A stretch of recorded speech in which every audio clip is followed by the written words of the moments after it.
ایسی جنگ ہونی ہے الملحمۃ العظمیٰ، جس کو کہ میں بھی آپ کے گواہی پیش کر دوں گا، جسے کہا گیا ہے دی لاسٹ کروسیڈ۔ بش نے بھی کروسیڈ کا لفظ بول دیا تھا، پھر واپس لیا اس نے۔ نکل جاتی ہے جس کے منہ سے سچی بات مستی میں، فقیہ مصلحت بین سے وہ رندے بادہ خار اچھا، کروسیڈ کہہ کر پھر واپس لیا۔ یہ کروسیڈ، اس کے اوپر جس قدر نقصان ہونا ہے عربوں کا، گریٹر اسرائیل بنے گا، یہ عراق، شام، اردن، سعودی عرب کا کچھ شمالی علاقہ، ترکی کا جنوبی علاقہ، مصر کا صحرائے سینا، اور اس کے ساتھ ہی جو بہترین اس کا زرخیز ترین علاقہ ڈیلٹا آف نائل، یہ سب یہودیوں کے قبضے میں جائیں گے۔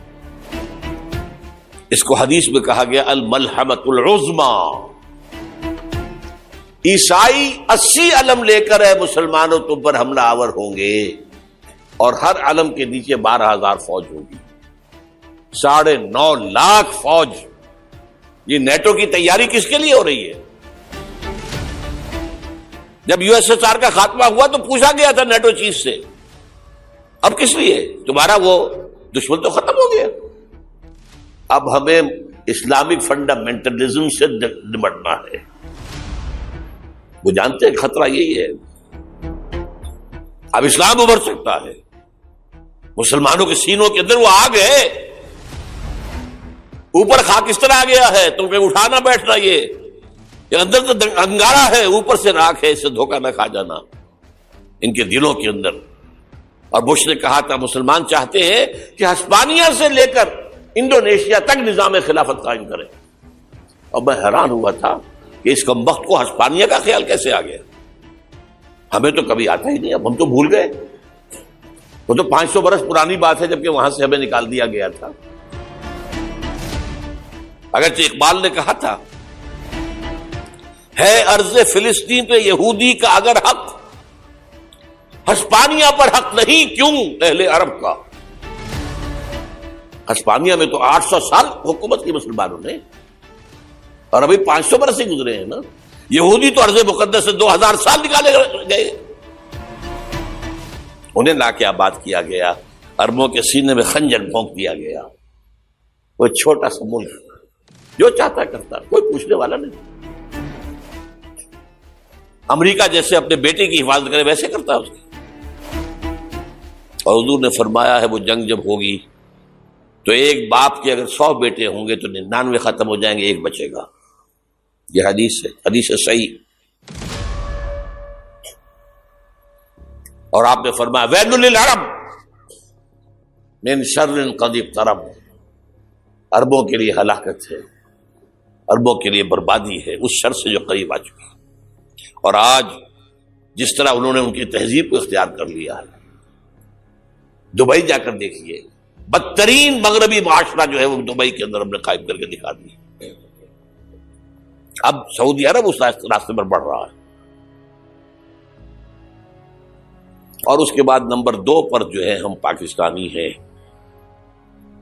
لیکن میں اس کے وہ پہلی بات جو کہہ رہا ہوں وہ تو یقینی ہے، اس میں تو احادیث صحیحہ موجود ہے۔ اگرچہ اس کے بعد پانسا پلٹے گا، پھر حضرت مہدی کا ظہور ہوگا، حضرت عیسیٰ کا نزول ہوگا، اور وہ گریٹر اسرائیل گریٹر گریو یارڈ بنے گا یہودیوں کا، ایک ایک یہودی قتل ہوگا اور دفن ہوگا۔ یہ بات میں ہونا ہے، میں پہلی بات بچ کر رہا ہوں۔ وہ پانسا پلٹے گا جب پلٹے گا، ابھی جو سامنے ہے وہ کیا ہے؟ جس ملحمۃ العظمیٰ کہا حضور نے، جسے آرمگیڈون کہتے ہیں عیسائی۔ آرمگیڈون کی اگر کہیں جا کر آپ دیکھیں گے، آپ ڈکشنری میں مانی تو کیا لکھا ہے؟ A very big war which will be fought between the forces of evil and good before the end of this world. اس دنیا کے خاتمے سے پہلے خیر اور شر کی قوتوں کے درمیان بہت بڑی جنگ ہوگی۔ ارمجدون اسے کہتے ہیں عربی میں، اور آرمگیڈون اسے کہتے ہیں انگریزی کے اندر، اور یہ بائبل کی آخری کتاب کے اندر ہے، جو اس میں کہ مکاشفات یوحنا، ریویلیشنز آف سینٹ جان۔ یہ تو میں کہہ رہا ہوں یقین کے ساتھ، اور زیادہ دور نہیں ہے۔ آیا چاہتا ہے، اس لیے کہ یہودیوں کا اور عیسائی جو کنزرویٹوز ہیں، نیو کنزرویٹوز، ان کا 5 نکاتی ایجنڈا ہے متفق علیہ، جس کے تحت کہ یہ جنگ صلیبی شروع کی گئی ہے. وہ سن لیجئے آپ. آرمیگیڈون نمبر 1، گریٹر اسرائیل قائم ہو جانا اس کے نتیجے میں نمبر 2، مسجد اقصی اور قبۃ الصغریٰ کو گرانا نمبر 3، وہاں 3rd ٹیمپل، وہ مسجد جو حضرت سلیمان نے بنائی تھی 1000 قبل مسیح میں، پھر برباد کی تھی نبوکدنضر نے، دوبارہ بنائی گئی، پھر دوبارہ ختم ہوئی 70 عیسوی تک گری پڑی ہے. ان کا خانہ کعبہ گرا ہوا ہے 70 عیسوی سے لے کر آج تک. ایک دیوار ہے ویلنگ وال، جہاں جاتے ہیں، روتے ہیں، پیٹتے ہیں، ماتم کرتے ہیں، وہاں وہ بنے گا 3rd ٹیمپل. اور نمبر 4، اس میں لا کر رکھا جائے گا تخت حضرت داؤد کا. یہ تخت کہاں ہے اس وقت؟ یہ لندن شریف کے اندر جو ان کی پارلیمنٹ کا جو چرچ ہے، ویسٹ منسٹر ایبے، اس میں رکھا ہوا ہے. ایک پتھر تھا جس پر بٹھا کر حضرت داؤد کی تاج پوشی ہوئی، پھر حضرت سلیمان کی ہوئی، پھر وہ پتھر رکھ دیا گیا جب حضرت سلیمان نے بنایا ہیکل مسجد اقصی، وہاں رہا وہ. ہر بادشاہ جو تھا یہودی اسی کے اوپر بٹھا کر اس کی تاج پوشی ہوتی تھی. سن 70 میں ٹائٹس نے گرایا اسے ہیکل کو، وہ پتھر لے گیا، وہاں سے روم گیا، روم سے آئرلینڈ گیا، آئرلینڈ سے اسکاٹ لینڈ آیا، اسکاٹ لینڈ سے انگلینڈ آیا، اور اب وہ رکھا ہوا ہے 14ویں صدی عیسوی سے آج تک. وہ ویسٹ منسٹر ایبے میں رکھا ہوا، ایک کرسی کی سیٹ میں اسے بنا دیا گیا ہے تخت کی شکل میں. اب انگریزوں میں کوئی ملکہ ہو، کوئی بادشاہ ہو جس کی بھی تاج پوشی ہونی اس میں ہو، یہ لا کر رکھا جائے گا 3rd ٹیمپل میں. اور اس پر یہودیوں کے خیال کے مطابق ان کا مسیحا آئے گا جو مسیح دجال ہوگا. عیسائیوں کے خیال کے مطابق حضرت عیسیٰ آئیں گے، وہ ہمارا بھی خیال ہے حضرت عیسیٰ آئیں گے علیہ السلام. بہرحال یہ تو بات کی باتیں ہیں نا. اس وقت جو میں عرض کر رہا ہوں، عربوں پر بہت بڑا عذاب، اور پاکستان کا معاملہ البتہ یہ ہے، میں یقین سے نہیں کہہ سکتا. ہینگنگ ان دی بیلنس، ہو سکتا ہے اللہ تعالی ہم پر رحم فرمائے، ہو سکتا ہے، اگرچہ اسی پہ شرائط ہوں گی. چمن کے مالک اگر بنا لیں موافق اپنا شعار، اب بھی چمن میں آ سکتی ہے پلٹ کر چمن سے روٹھی بہار. اب بھی ہو سکتی ہے. اور یہ بھی ہو سکتا ہے کہ اللہ تعالیٰ نے معجزانہ طور پر ہمیں ملک دیا، ہم نے اللہ سے بدعہدی کی، وعدہ خلافی کی، غداری کی، لہذا سزا دی جائے اور ہم سے یہ ملک چھین لیا جائے. It's just possible. دور نہ سمجھے اسے، انہونی بات نہ سمجھے. جو گھیراؤ ہو رہا ہے آپ کا، آپ کے مغرب میں نیٹو فورسز اور مشرق میں بھارتی فورسز گدھوں کی طرح بیٹھے ہوئے انتظار کر رہے ہیں پاکستان اور ڈسٹیبلائز ہو جائے، یہاں اور بدامنی ہو جائے. یہ سارا کیوں ہو رہا ہے؟ تاکہ یہاں بدامنی ہو جائے اور ہمیں جواز مل جائے، مغرب سے نیٹو فورسز داخل ہو جائیں، مشرق سے بھارتی فورسز آ جائیں، اور ہمارے ایٹمی دانت توڑ کر اور پھر ہمیں بھارت کے سامنے ڈال دیا جائے. Now do as you like. یہ ان کا نقشہ ہے. ہوگا کیا وہ اللہ جانتا ہے، ہوگا وہ جو اللہ چاہے. لیکن اللہ کا چاہنا جو ہے وہ کس پر منحصر ہے؟ یہاں انقلاب برپا کرو، یہاں اسلام لاؤ. اگر دھندوں میں لگے رہو گے تو وہ خود بخود نہیں آ جائے گا انقلاب.